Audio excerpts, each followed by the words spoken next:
You had financial institutions at risk. You couldn't let them collapse, and yet the moral hazard involved in people who were irresponsible with their mortgages, perhaps. You don't want to let the general public fail at large. Yes, but I think that I've been saying that President Xi overreached here because all the other things that he's done. I mean, when he decides to slap down the video games, okay, so cut down video games, cut down ride-sharing money, make it so that only David can find Jack Ma, who was once very influential.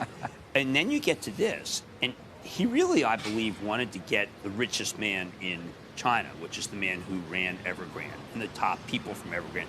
And he wasn't able to do it. He wasn't able to surgically remove the money of the top guys without bringing down the edifice of a company that owes $300 billion.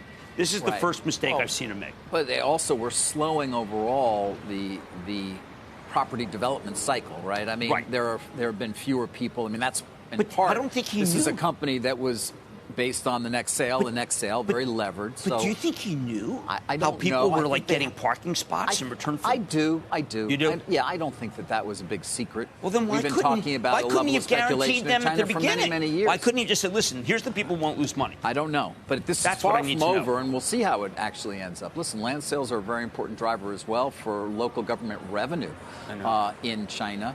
And the question really also will be, I think, for so many U.S.-based investors, what does it mean for companies that do rely on the consumer in China? This is not done yet in terms of as a story.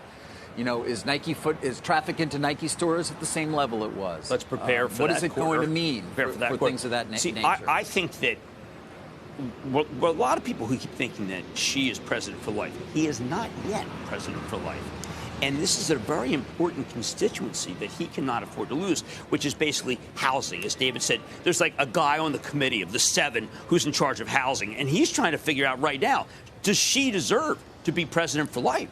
I mean, literally, look, I'm not saying it's like, there's Democrats versus Republicans. I am saying that there is accountability. And even President Xi, whom we now regard as basically Mao or Stalin, he's not. You're not saying he's not going to go for another round? Oh, he wants another round, but I think he has to be more careful than he thought. I do not understand why people think that this country is necessarily united on someone who may have made a major mistake here. It was a mistake.